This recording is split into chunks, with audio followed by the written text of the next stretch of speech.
Bueno, ahora estamos en contacto con Martín Méndez, él es biólogo egresado de la Universidad de Buenos Aires.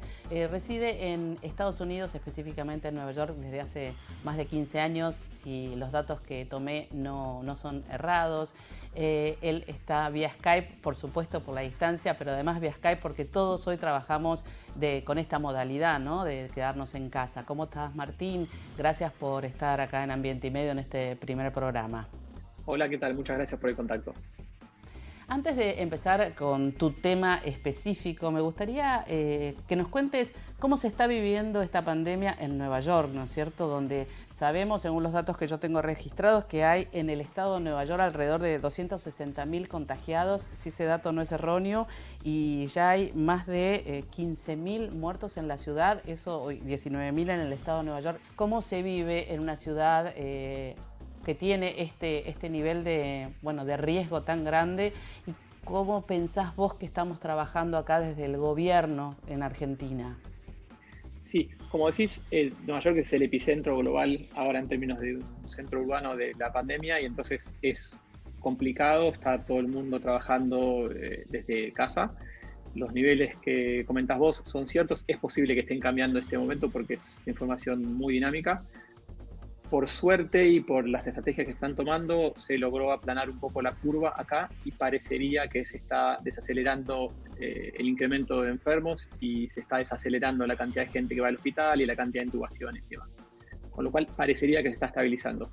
En este contexto, en Estados Unidos, como saben, o si no lo saben, se los cuento, se empezó tarde, se tomaron algunas decisiones un poco tarde sobre la información que había, y eso muy probablemente haya contribuido a los números que se están viendo, más allá de la densidad poblacional que hay en la ciudad y que es un centro de transporte y demás.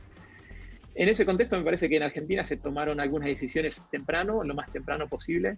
Creo que el hecho de que esto haya surgido en el hemisferio norte, cuando surgió a principio de año, benefició con información al resto del mundo, y algunos países aprovecharon muy bien eso. Me parece que Argentina tomó algunas decisiones muy bien.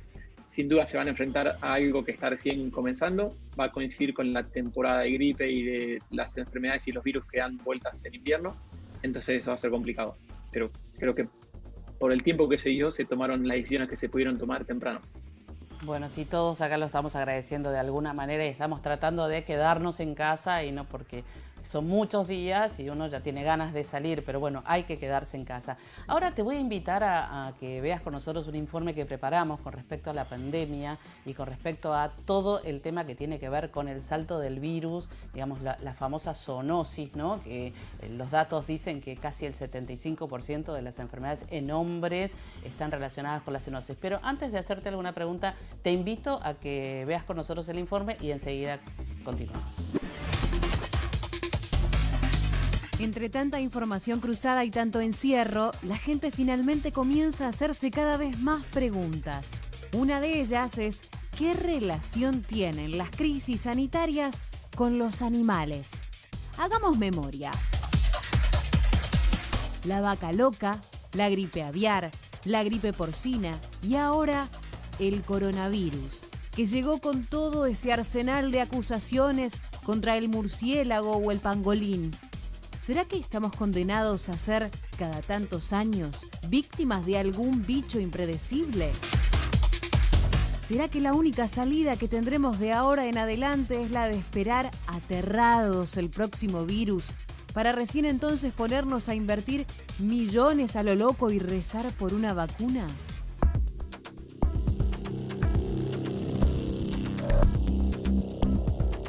Un equipo de científicos viene advirtiendo hace años que la alteración de los equilibrios naturales se ha convertido en la principal causa de muchas de las enfermedades generadas por contagio entre animales y humanos.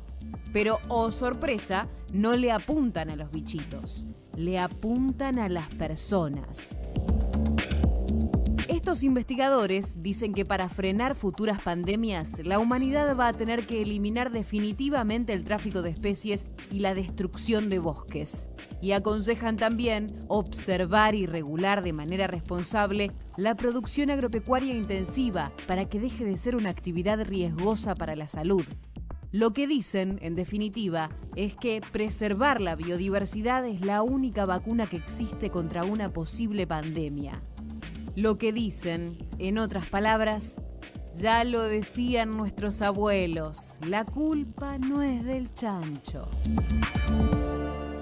La primera pregunta que me parece fundamental y que me gustaría hacerte para que todos entendamos es cómo un virus que en un ambiente equilibrado no pasa a los hombres. Es decir, ¿cómo es esta situación? En un ambiente equilibrado donde convivimos con virus no pasa de los animales a los hombres. Y acá, ¿qué es lo que sucedió para que esto suceda?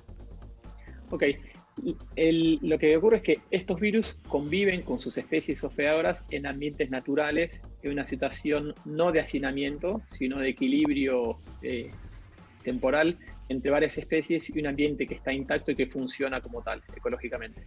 El problema ocurre cuando se sacan estos individuos, estas especies, se los agrupa, se los hacina en situaciones de confinamiento.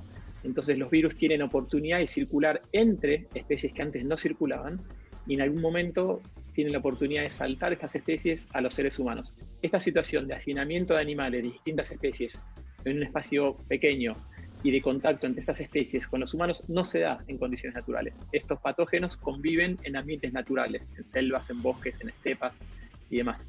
El problema es cuando Ese equilibrio, entonces estamos de acuerdo que ese equilibrio de la naturaleza nos tiene que mantener tranquilos y nosotros tratar de que no desequilibrar ese equilibrio. ¿Sería por ahí el tema?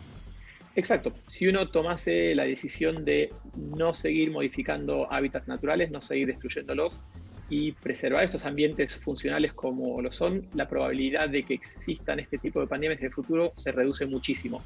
Ese es el primer paso que uno puede tomar, conservar los ambientes naturales y conservar la biodiversidad en sus espacios naturales. El segundo es evitar estos mercados de vida silvestre.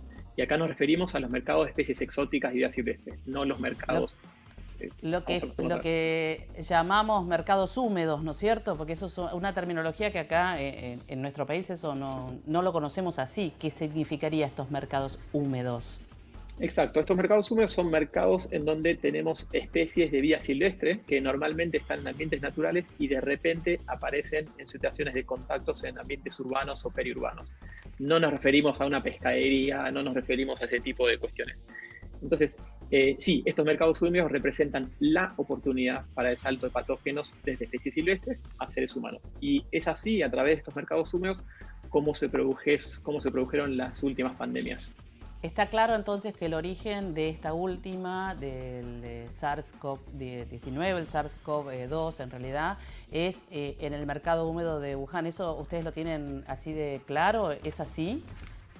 Es como siempre, es imposible saber exactamente cómo ocurrió esto, pero no hay ninguna evidencia que apunte hacia otro lugar. Se sabe que esto apareció en China, se sabe que apareció en esta región en China, en Wuhan, y está estrechamente relacionado con el mercado húmedo. Hay una discusión, una conversación global ahora de si esto puede haber salido de un laboratorio. No existe ninguna evidencia al respecto de que esto haya salido de un laboratorio. Eso es más bien una conversación y una distracción política. El origen que conocemos es sobre la interfase con vida silvestre que se genera por la existencia de estos mercados húmedos. Perfecto, Martín. Ahora te voy a pedir también que nos esperes un ratito ahí sentado en tu casa, que ya estás acostumbrado por lo que me estabas comentando fuera del aire, que hace ya casi 2 meses que estás trabajando desde tu casa con tu familia. Así es, ¿no? Es así, como todo el mundo acá. Bien, un ratito porque estoy con Tommy en algún lugar de la ciudad de Buenos Aires que está presentándonos o recomendándonos un documental para que vos veas este domingo o en la semana quedándote en casa. Vamos con Tommy. El humano, magnífico animal, el humano es un animal de día, podemos ver lo que pasa en el día porque tenemos luz, podemos conocer los pajaritos, los perros, los gatos, las hormigas, los bichitos. Estamos contentísimos con lo que conocemos de día, porque lo podemos ver, insisto. Pero ¿qué pasa con la noche? ¿Qué pasa con la naturaleza en la noche? ¿Qué pasa con todos los animales que viven de noche y que no conocemos, que no vemos? ¿Nos vamos a quedar con la duda? No, ¿para qué quedarnos con las dudas? Podemos ver un documental fantástico que se llama La Tierra de Noche, que nos va a narrar distintas historias de todo tipo. Tenemos historias de guerra, historias de amor, historias de aventura, todo tipo de historias que están bárbaras, son espectaculares, de estos animales que viven en la noche y que no los podemos conocer, que no tenemos la menor idea de lo que puede pasar. Es increíble. Este documental fue grabado con tecnología de primera, tienen unas imágenes que No. Son increíbles, son tremendas, tienen muy buena luz, a pesar de que es de noche. Entonces, ¿para qué nos vamos a quedar con las ganas? ¿Para qué? Vamos a ver este documental ya mismo, por favor. Volvemos con Martín Méndez, que está desde Nueva York, él reside ahí, él es biólogo. Podemos decir que sos biólogo evolutivo, así es como te nombraron en varios medios, así es como vos te gusta definirte. Esa es mi formación profesional. Hice mi carrera de licenciatura en Argentina y después mi doctorado en la Universidad de Columbia de Estados Unidos en ecología ambiental y biología evolutiva. Sí. Y ahora estás trabajando como director de una ONG. Sí, soy director para el programa de Cono Sur y Patagonia de la Wildlife Conservation Society, que es una organización global para la conservación que tiene programas en 60 países del mundo y yo estoy a cargo de la parte sur de América del Sur. ¿Y venís a menudo a la Argentina o no? Bueno, ahora obviamente no, pero digo antes. Sí, muy a menudo. Hasta hace poco constantemente viajando a Argentina y a la región. Bueno, entonces ahora vamos con la última pregunta, si ya te dejamos, te liberamos para que sigas trabajando. La pregunta que me parece con todo esto es, ¿qué se le tiene que pedir al Estado, a los estados, ya sea a los líderes políticos o al Estado en general, a los ciudadanos, para que esto no vuelva a ocurrir? Depende más de los estados, de los líderes políticos, obviamente, que de los ciudadanos, pero ¿cuál es el consejo? ¿Qué es lo que vos pensás que tiene que pasar el día después de mañana de la pandemia? Sí, yo creo que el día de hoy, o sea, en preparación para cuando vamos a estar acostumbrados a trabajar así por un tiempo y prepararnos para cuando esto se abra, realmente es vincularnos de otra manera con la naturaleza. Esto que ocurrió no es una sorpresa, es algo que era pronosticado por la comunidad científica y requiere que nosotros tomemos estas medidas fuertes de protección ambiental, donde estamos no hablando de conservar pececitos y pajaritos, estamos hablando de conservar los sistemas naturales que nos sostienen y por los cuales nosotros podemos ser una sociedad viable. Entonces, lo que creo que los gobiernos tienen que hacer es no desmantelar los sistemas de control y vigilancia, los sistemas de alerta temprana por la aparición de pandemias y fundamentalmente políticas que sean compatibles con la integridad natural. Nosotros dependemos de estos sistemas naturales que nos proveen servicios, agua, aire, refugio, y debemos preservarlos como política pública. Debemos desarrollar nuestras economías a partir y no a pesar de la naturaleza. Eso creo que es algo que es un consenso global. Y creo que en la medida que hagamos eso y a la vez tengamos sistemas adecuados, colaborativos, de control y vigilancia, vamos a estar mucho mejor preparados para la eventual aparición de otras pandemias. Y la ultimísima, con respecto a lo individual, ¿no? Porque me parece que lo que vos decís es fundamental, la política pública, de lo que siempre tratamos de hablar en Ambiente y Medio, pero desde el lado de cada uno de nosotros, ¿cómo se puede colaborar o educarnos de qué manera para que esto no vuelva a suceder? Me parece muy interesante que menciones la educación porque creo que es fundamental. Deberíamos estar todos mucho mejor informados sobre cuáles son las problemáticas serias globales como estas y no ahondar en distracciones que aparecen por todos lados con información que no es verdadera. Por un lado, la educación creo que es fundamental. Y por otro lado, nosotros somos quienes empujamos el consumo. Nosotros, consumidores, dirigimos las estrategias del sector privado. Nosotros tenemos una influencia directa sobre lo que se produce y cómo se produce, eligiendo lo que consumimos. Y ahí tenemos una responsabilidad fundamental en elegir productos y elegir estrategias de producción que sean compatibles y sean a partir de la naturaleza, nuevamente, y no en contra o a pesar de la naturaleza. Martín, muchas gracias por esta entrevista y bueno, en algún otro momento seguro que vas a ser también parte de Ambiente y Medio. Muchas gracias. Muchas gracias a ustedes.